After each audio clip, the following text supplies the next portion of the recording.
Oh, that's good there, good. Expansive to run. Maybe just throws it a bit tighter, but it still lands. There from Wilder. Good left hook as well from Wilder. Oh, it's gone down. He's gone down. He's gone down. Hey, it's Top Boxing News.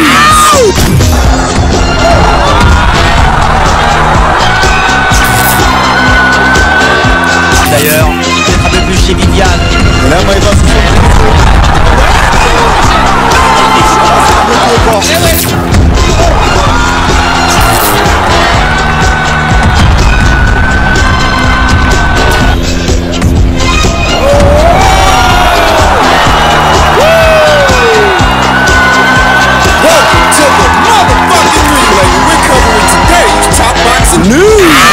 with this? Well, the latest from Jaime Munguia seems to indicate the opposite of his previous statements before the Inoue fight. It reads, Munguia plans to stay at 154, but welcomes an Andrade showdown. He was quoted as saying there was no problem making weight. I have no problem fighting a few more times at 154 and then moving up to 160. Now, this was post-fight after the Takeshi Inoue fight. Should he stay at 154, his next adventure will likely come in the form of a springtime mandatory title defense versus Australia's Dennis Hogan. And you know, that's not all. Jaime Munguia himself appears to be aware of some of the technical deficiencies I talked about in my post-fight reaction video. It appears that Munguia wants to work on his ability to control the distance. The article reads, the young Mexican boxer is planning to work on his ability to control the distance as he constantly allowed his opponent to get very close, to pin him against the ropes and unload with punches. It was a great fight. He was a great warrior, said Munguia. It was a great battle for me. I was surprised by his ability to take punches. He took a lot of punches to the head and to the body. He took punches that would have dropped anyone else. I feel I got a lot of experience from this fight. I feel like working on using my distance. There were times where he was able to cut the distance, and I want to work on that. Now, the first thing I want to talk about is Jaime Munguia saying that he can stay at 154 pounds for a few more fights. This is a bit of a deviation from what he said before the Takeshi Inoue fight, where he indicated that he may be moving up to 160 before the year is out. Whereas now he's saying that he can actually stay at 154 for a few more fights and that he didn't have any problems making the weight. I'll tell you the truth, and I said it in my previous video, that I think it behooves Jaime Munguia to stay at junior middleweight and work on his craft and see about building his base right then and there. Because the difference between 154 pounds and 160 pounds is a lot of the guys up there at 160 pounds are far more experienced fighters than Jaime Munguia. That's not exclusive to the champions either. You know, in regards to the champions, you got Canelo Alvarez, you got Daniel Jacobs, you got Demetrius Andrade.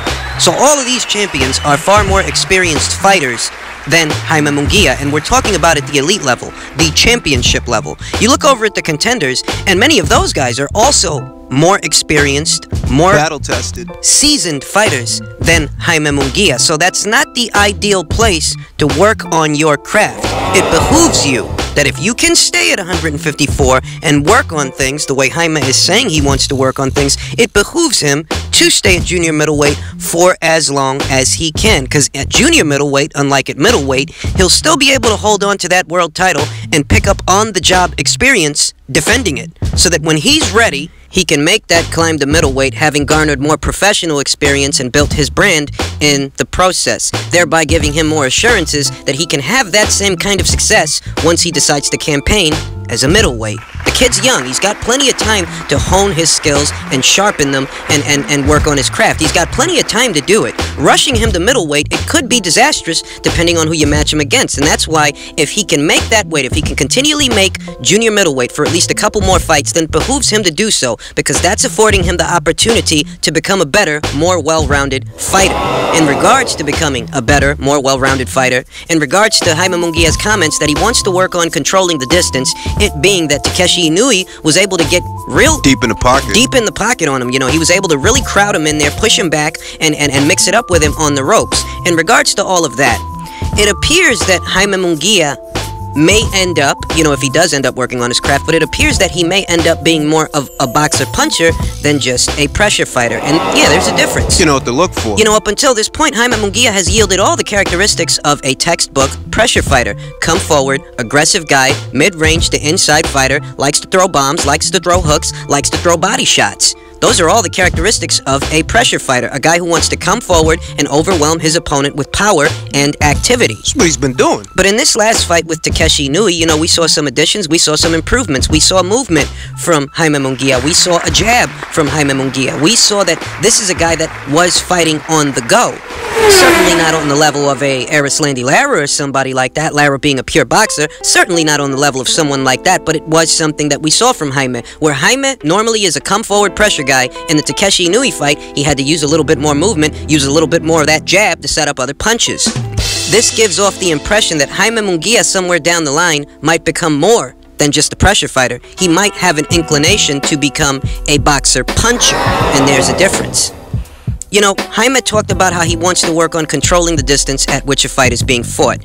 And a pressure fighter, that's not something that's really characteristic to them. You see, a pressure fighter is coming forward. That doesn't always mean that the pressure fighter is in control of the distance at which the fight is being fought so much as he's working to close the gap. Get close to him. But if you're fighting a mobile opponent, an opponent who's using lateral movement, using the ring, You might not be in control. and you're the pressure fighter, well, you might not be in control over the distance at which the fight is being fought. But as a boxer puncher, you might actually be afforded those luxuries, because the boxer puncher isn't limited to fighting from one direction or when going in one direction. The boxer puncher can fight on the front foot and the back foot, alternating between the two whenever the circumstances Call for that adjustment. require it.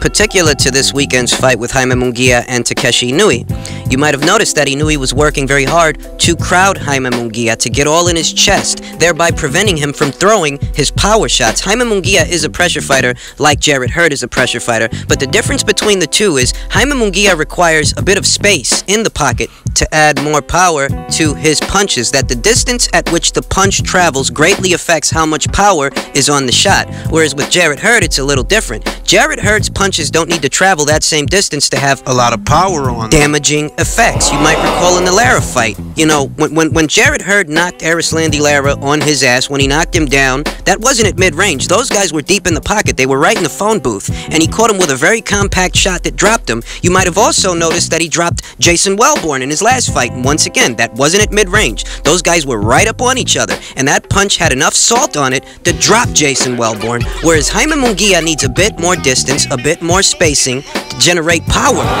Thus, it behooves him a little more than Jarrett Hurd to control the distance at which the fight is being fought, because depending on the distance at which the fight is being fought, that may greatly affect how much power is in his punches. And, you know, that's really something that's more characteristic to a boxer puncher, that they can take that slight step back as their opponent is advancing to maintain distance between the two. Controlling it. That way, not only can you get a clear picture of the guy as he's coming through the front door, but you can nail him as he does with power shots, because you've still got enough space to do so. You've still got enough space between you and him to generate your power shots. And I reiterate, for Jaime Munguia, that's kind of important. That's kind of an essential component in him landing his power shots, because he needs that space between him and the other guy to generate that power. He can't generate that power when he's in the phone booth. That's why Takeshi Inui was trying to smother him. So if Jaime Munguia expands upon his repertoire, adds certain things, certain little nuances to his skill set, if he begins to lean towards being more of a boxer puncher than a pressure fighter, that could actually be beneficial to him, very beneficial. He might find that he's actually more effective as a boxer puncher than just a pressure fighter. And you know, that's not saying that being a pressure fighter doesn't have its virtues. Every single base style that's out there has its own distinct set of virtues. But since Jaime does require that added bit of space to generate power, well, being a boxer puncher Lends itself to that. might allow him to maintain that kind of space more often, being in control over the distance at which the fight is being fought, being in control of the real estate, and getting off the kind of punches that you want to land on a regular basis. This kid, he's a very young kid. Most people don't realize that. He doesn't even have his grown man strength. Jaime Munguia is a devastating puncher now, but this is a guy that hasn't even really peaked yet. So just imagine if he adds all these different traits to his skill set, how good a fighter he could become. I'll tell you, I really think they got the right idea. I do. They might have to, you know, experiment with this a bit, go through some growing pains, but this could actually be very beneficial to Jaime Munguia down the line. And I'll tell you that if executed properly, that could be very beneficial, very, very beneficial to Jaime Munguia. You understand? That kind of an adjustment lends itself to a fighter's adaptability. It makes the fighter more malleable, more able to adjust, more able to deal with different kinds of opponents that have different kinds of styles, different kinds of sweet spots, like to operate from different kinds of ranges. That kind of an adjustment lends itself to Munguia, for example, being able to adapt to different opponents that he has to cross paths with. This kind of an adjustment is more famously characterized by Floyd Mayweather. Floyd Mayweather used to be a boxer-puncher. He used to be a busier fighter. He had fast hands, very quick counters, you name it. But Floyd Mayweather, in his beginnings, was a boxer-puncher. And he made a transition, not to being a pressure fighter, but to being a pure boxer. But in making that transition, it gave him the ability to be malleable, to be able to make adjustments depending on what kind of guy he's fighting. That if the situation calls for it, he can be that pure boxer. And if the situation calls for it, he can be that boxer puncher. He can up the activity if the situation calls for it. Those are the benefits of exploring different kinds of styles that lend themselves to the uniqueness of your physical attributes. Because Jaime Munguia, he does need that space to generate power. Jarrett Hurd might not. You know, Jarrett Hurd can hit a guy from short range and it can still be a power shot. He doesn't need that space the same way that Jaime needs that space. But because Jaime needs that space, This would be a good move. it's more beneficial to him to explore And hone and work on different areas of his boxing, expanding his skill set. Because in doing so, it caters to the uniqueness of his particular set of physical attributes. He might have had a good amount of success so far being a pressure fighter. That, you know, that's been working for you, and that's all well and good. But maybe you need a little more than that. So making the adjustment, it does seem to be the right idea. I think that he could stand to benefit greatly from this because this is a very young guy. So if you're going to mold him into something, now would be the time to do it. And he's already a world champion, so we see what kind of fighter he is now and what fighter he can become if they pull this off. I'll tell you that it's about one of the smarter moves that they could make for Jaime Munguia. So let's see how it pans out. Let's see if he stays at junior middleweight, and let's see if this is something that he really intends to work on, because if he does, he greatly stands to benefit from it. And in other news, the proposed rematch between WBC heavyweight champion Deontay Wilder and contender Tyson Fury, their proposed rematch is said to be announced in approximately 2 weeks by none other than Deontay Wilder himself. So for all intents and purposes, all systems are a-go for the rematch. According to FightHype.com, straight out of the horse's mouth, Deontay Wilder, he said that the rematch will be announced real soon in about 2 weeks or so. And further reports detailing some of the other particulars regarding the rematch state that there are 2 possible venues that this thing could land at. It could land at the Barclays Center in Brooklyn, or it could land at the MGM Grand on 2 separate dates, on either April or May. And like the first fight, the Wilder vs. Fury rematch is going to be a pay-per-view. Thing is, it being that this thing is going to be a pay-per-view, if they intend to stage it on the April 27th date, that's one of the days, April 27th. The problem with staging it on that day is that would be coming right after the Terrence Crawford versus Amir Khan pay-per-view the weekend before that, on the 20th. So having 2 pay-per-views so close to each other that, you know, if there was just a pay-per-view the previous weekend involving Terrence Crawford and Amir Khan, it's kind of risky staging another one right after that, because that might affect the buy rate. You don't want to stage this thing and end up doing less numbers than you did with the first fight. And you know what? That's possible. I mean, the Canelo versus Golovkin fight, the first one did more buys than the rematch. That's a possibility. So it being that, you know, that's already probable. It's happened before. And there's already a pay-per-view happening the weekend before this proposed April date. You might want to push this thing out to the May date to avoid any complications. Because even though Crawford and Khan's pay-per-view really ain't got nothing to do with Wilder and Fury's pay-per-view, at the end of the day, it all equates to boxing fans being asked for 2 consecutive weekends to pay for 2 fights. They ain't gonna want to do that. So to avoid any hiccups, it might behoove them to just, you know, push the date out to the May date. That way the boxing fans got time to recover from the fight they just bought. Now this news is coming on the heels of some Anthony Joshua news. Rumors swirling that the Dillian Whyte fight is all but done. You know, there are rumors swirling about that, but just as well, there are reports stating that an offer has been made to Jarrell Miller to square off against Anthony Joshua in America on June 1st.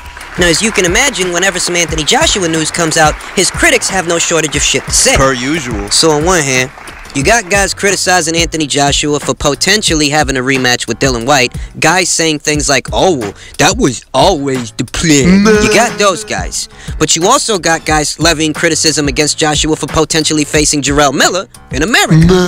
And what these two separate factions of guys have in common is that they all happen to be Deontay Wilder's fans, because these guys aren't gonna shut the fuck up until Anthony Joshua fights Deontay Wilder. And the biggest problem with that is that Wilder doesn't want to fight Anthony Joshua next, and he made that clear already. So if you guys are sitting around like retarded children in an avatar complaining, whining, and screaming, you could thank your boy for that. I mean, if you're that mad that Joshua's not fighting Wilder next, you have no one to blame but Deontay Wilder. He's the one that said that he don't want to fight nobody else but Tyson Fury. I'm gonna tell you something about the logic these guys employ, or the lack thereof. They go as far as supporting the rematch with Fury. They go as far as endorsing that, and their explanation is those guys got unfinished business. So they support the rematch, but at the same time they're supporting that rematch, they're complaining that Joshua doesn't want to fight Deontay Wilder. Well, how the fuck is he supposed to fight Deontay Wilder if Deontay Wilder only wants to fight Tyson Fury in a rematch that you're supporting? This is the lack of common sense, the lack of basic logic and reasoning skills that Wilder's fans exhibit time after time. These guys, they're sitting around complaining like it makes the least bit of difference who Joshua fights next, whether it's Whyte or Miller or otherwise. If it was somebody else, these guys are complaining like it makes the least bit of difference who Joshua fights next, when no matter what, so long as it's not Wilder, you motherfuckers is gonna complain, which is kind of retarded because your boy Wilder himself told ya who he want to fight next. He don't want nobody else but Tyson Fury. So if you guys are actually supporting the rematch, what the fuck are you complaining about? Beats me. Even worse is that it's not like, you know, Deontay Wilder's locked, you understand? Pretty sure the WBC would allow him to have the undisputed title fight if he wanted to have that fight. If he so chose to have that fight, I'm pretty sure they'd be on board, because they're fully aware what kind of sanctioning fees would be associated with a fight like that. If Deontay Wilder said to everybody, himself, his fans, whatever, he said, you know what, it's about time for the Joshua fight, and he put the Fury fight on the back burner, Fury ain't going nowhere. Fury gonna be there once a winner is decided. But there's a reason that these fights are happening in the order that they're happening in. Deontay Wilder wants to raise his marquee value in the United States in an attempt to try to A-side Anthony Joshua. And as the first set of pay-per-view buys prove, 325. you needed to conjure up Tyson Fury and give him half the pot just to earn a fraction of what Anthony Joshua gets fighting the likes of a Carlos Takam or an Alexander Povetkin. So this whole endeavor is really farce. And with the pay-per-view market in America being as unstable, as unreliable as it is possible that the second set of pay-per-view buys might be less than the first, because Americans simply do not want to pay $75 for one fight on one night. Not when there are so many alternatives out there. Not when you got guys on Facebook, guys on Instagram streaming fights. Not when you have the option of pirate streams and Fire Sticks and any variety of alternatives that would allow you to watch that same fight for free. So, you know, it's a gamble. Maybe it does better, maybe it does worse, maybe it does about the same. But at minimum, it is a gamble, especially in this market.